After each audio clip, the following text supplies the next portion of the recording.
When my car died in the middle of a Colorado blizzard with no cell service and my crucial job interview just 2 days away, I thought my chance to get my medical license back was over. As a former Army surgeon struggling with PTSD after losing my license, I needed this emergency medicine position more than anything. You won't believe what happened next. I never expected the scarred mechanic who rescued me from Highway 22 to be wearing my dog tags around his neck, or that Cyril O'Brien was the Marine I'd fought for 7 hours to save in Afghanistan 10 years ago. Sometimes the people we think we've lost forever are actually waiting to be found again, carrying pieces of us we didn't know we'd left behind. Hi everyone. Welcome to Life's Changing Stories.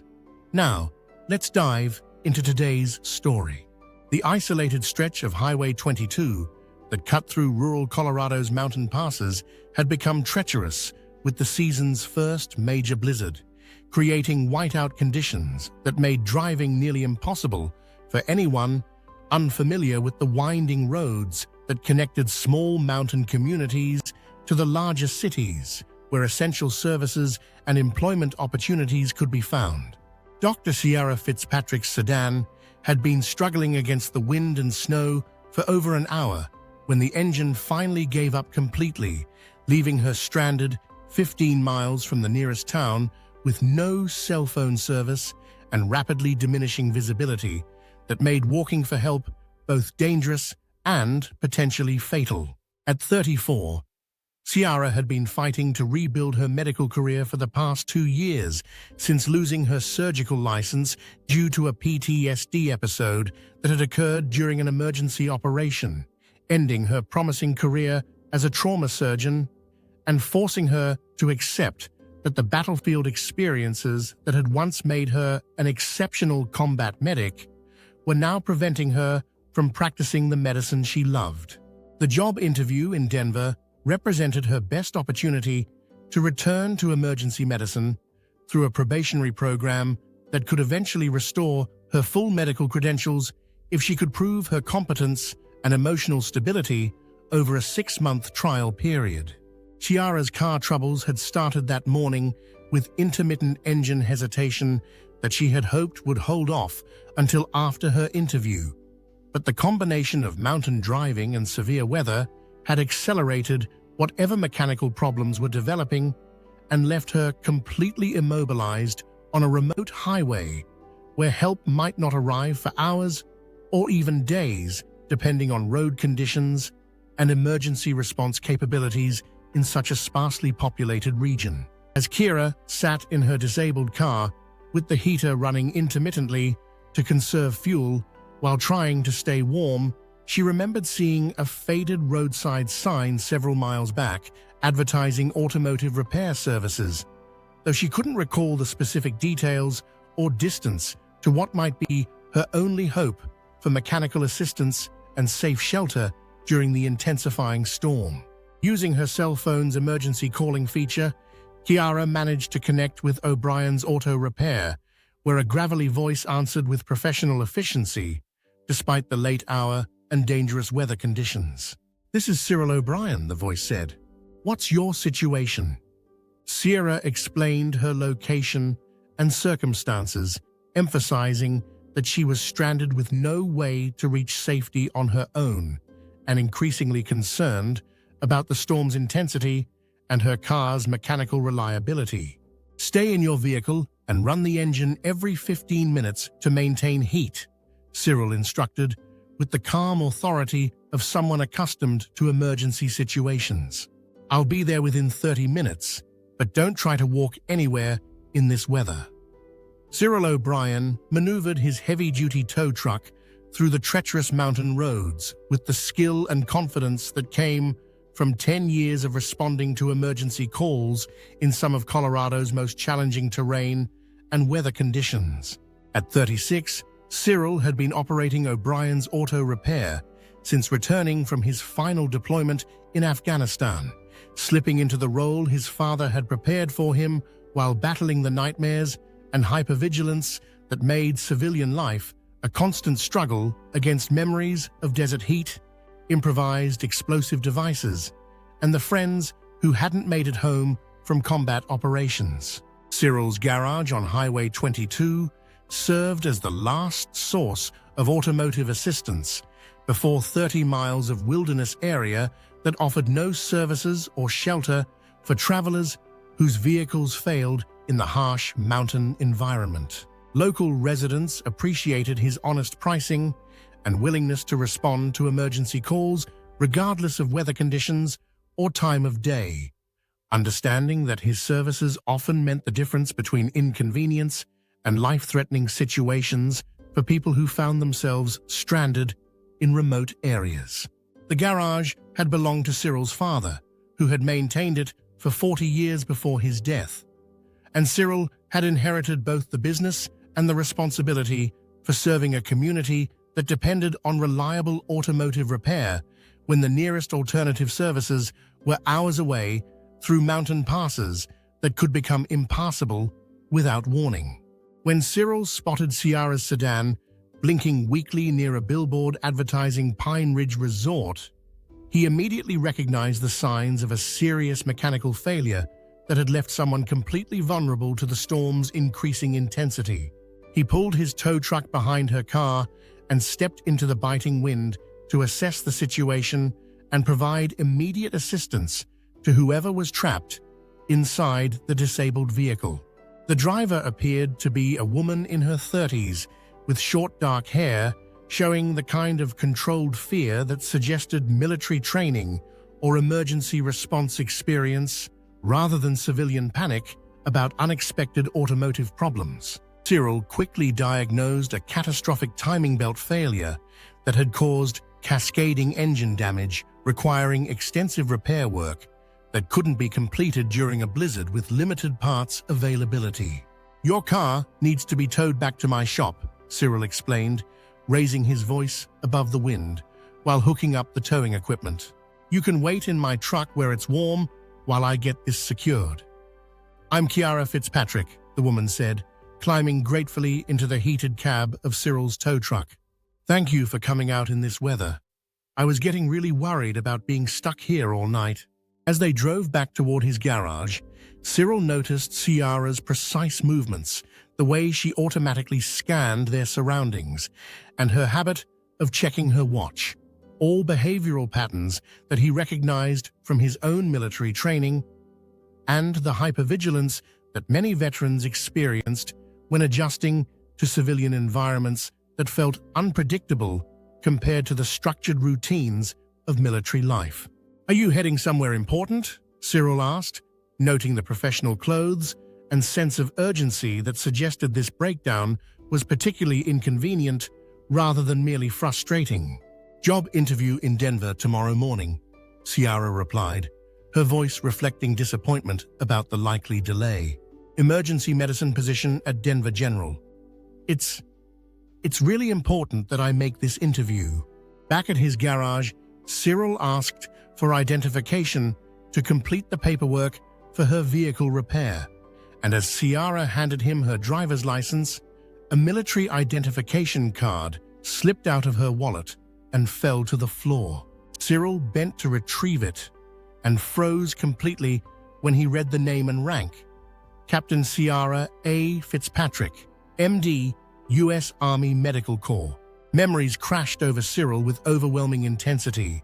Images of pain, blood, sand, and a female army surgeon working frantically to save his life after an IED explosion had torn apart half his face and left him bleeding out in the Afghan desert. He remembered her pressing her dog tags into his hand before he was loaded onto a medical evacuation helicopter, telling him to return them when he was back on his feet, and reminding him that someone had fought for his life when others might have given up. Those same dog tags now hung around Cyril's neck, hidden beneath his work shirt, serving as a daily reminder that he had been given a second chance and that someone had cared enough to spend 7 hours reconstructing his shattered face when field medics had initially written him off as unsavable. "Something wrong?" Ciara asked, noticing his sudden change in demeanor and obvious emotional response to seeing her military credentials. "Army Medical Corps," Cyril said carefully, his voice rough with suppressed emotion. "I was in Afghanistan too. Marines, 2012 to 2014. I was there for 2 tours," Ciara confirmed, studying Cyril's scarred face with growing curiosity. 2011 to 2013, mostly at forward surgical units in Helmand Province. Cyril carefully handed back her identification cards, knowing that she wouldn't recognize his reconstructed features, even though her face had been the last thing he remembered before losing consciousness on the operating table where she had saved his life. "Your car's going to need serious work," Cyril said, forcing himself to focus on practical matters while processing the impossible coincidence of meeting the surgeon who had given him a second chance at life. "Parts won't arrive until after the storm passes, probably 3 or 4 days minimum." Ciara sighed heavily, realizing that her interview would likely have to be rescheduled and that her opportunity to return to medicine might be delayed indefinitely by circumstances beyond her control. "I can give you a ride to Denver when the road's clear," Cyril offered, understanding how important employment opportunities were for veterans trying to rebuild their civilian lives after military service. During the drive to the only motel in town that remained open during winter months, Ciara asked about Cyril's time in Afghanistan, specifically mentioning the years 2012-2013 in Helmand Province, where some of the most intense combat operations had taken place during the final phases of American involvement in the conflict. "I was attached to a forward surgical unit near Sangin," Ciara revealed, naming the location where Cyril had nearly died. "That was probably the worst deployment of my career. The casualties we couldn't save still haunt me." Cyril felt his chest tighten with recognition and emotion, but he remained silent about their shared history while they discussed the challenges of transitioning from military service to civilian life and the ways that combat experiences continued to affect their daily routines and psychological well-being. That night, Cyril barely slept as he wrestled with whether to reveal his identity to Ciara and whether she would even remember the Marine whose face she had reconstructed during what must have been one of many similar surgical procedures during her deployment. The next morning, road conditions to Denver remained impassable due to 2 feet of fresh snow and ongoing blizzard conditions that made travel impossible. When Ciara called to express her anxiety about missing her interview, Cyril learned more about the significance of this opportunity and the struggles she had faced since returning from Afghanistan. "This job at Denver General would be my first medical position since I lost my license," Ciara confided, her voice reflecting years of frustration and disappointment. "I lost it after a panic attack during emergency surgery.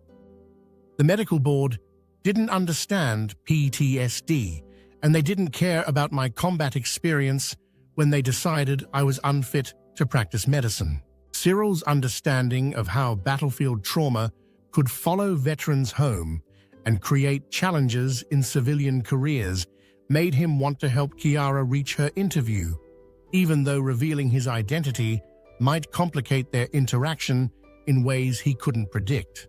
That afternoon, Cyril invited Ciara to Murphy's Cafe for lunch, where the owner, Betty Murphy, greeted him warmly and praised his reputation as the most reliable mechanic in 3 counties, while serving them coffee and homemade soup that provided welcome relief from the cold and stress of their situation. They ate in comfortable silence, punctuated by conversation about their military service, shared understanding of combat stress, and the challenges of finding purpose and meaning in civilian life after experiencing the intensity and camaraderie of military deployment.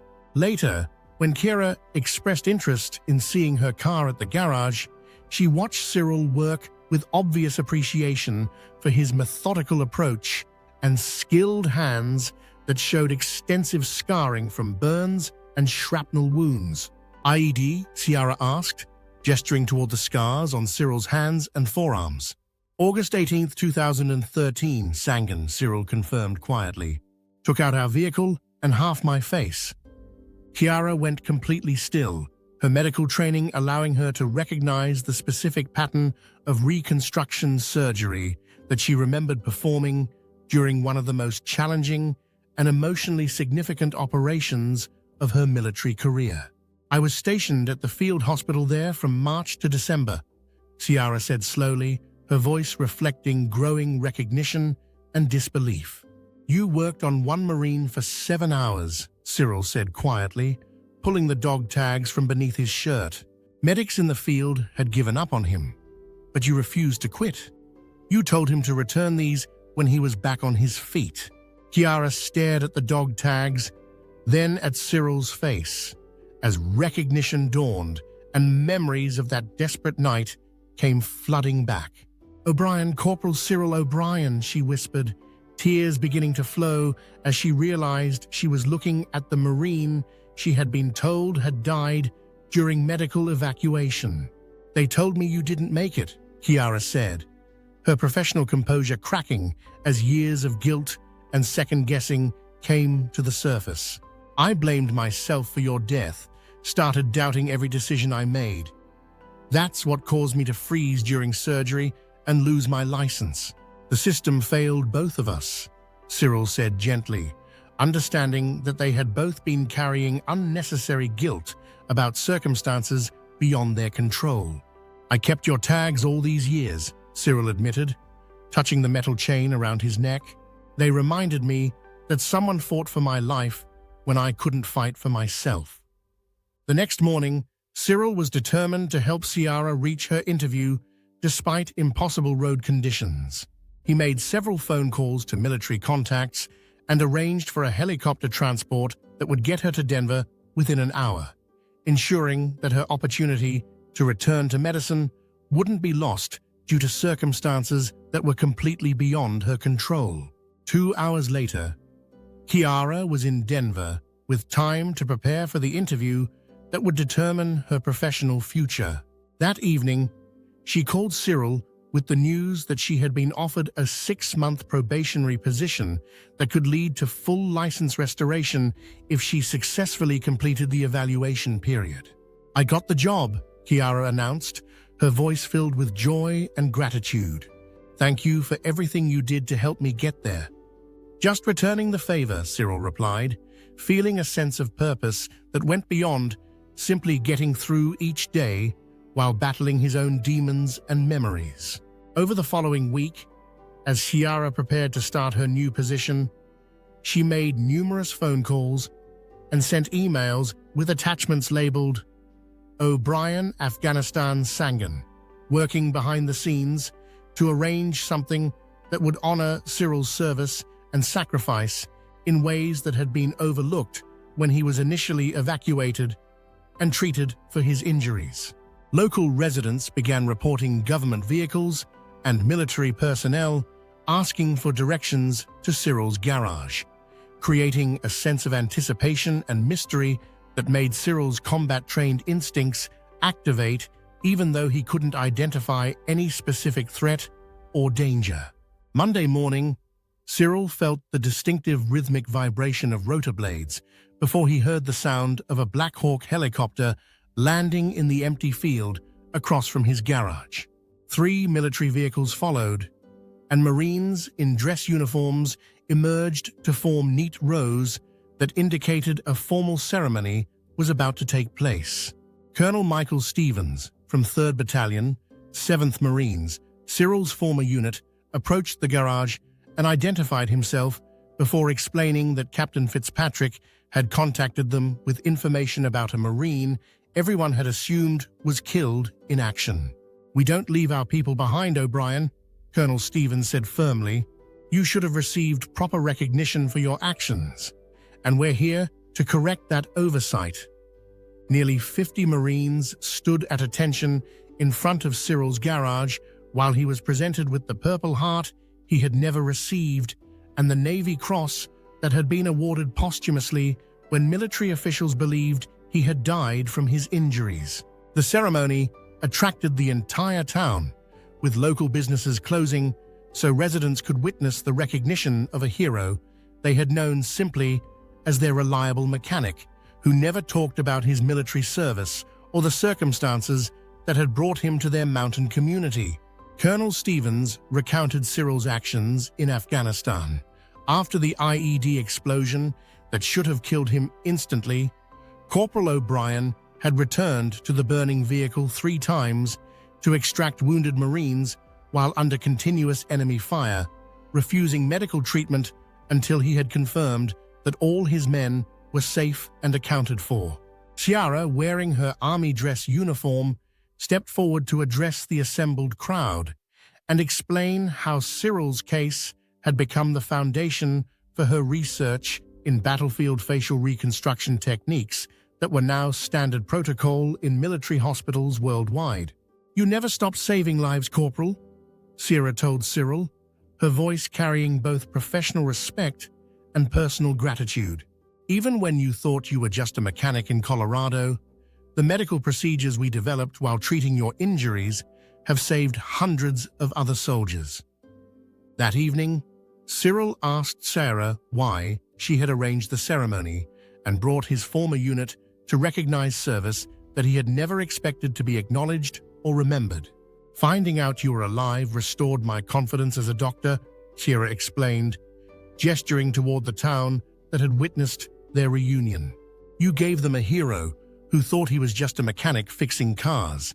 But more than that, you gave me back my purpose, which I thought I had lost forever."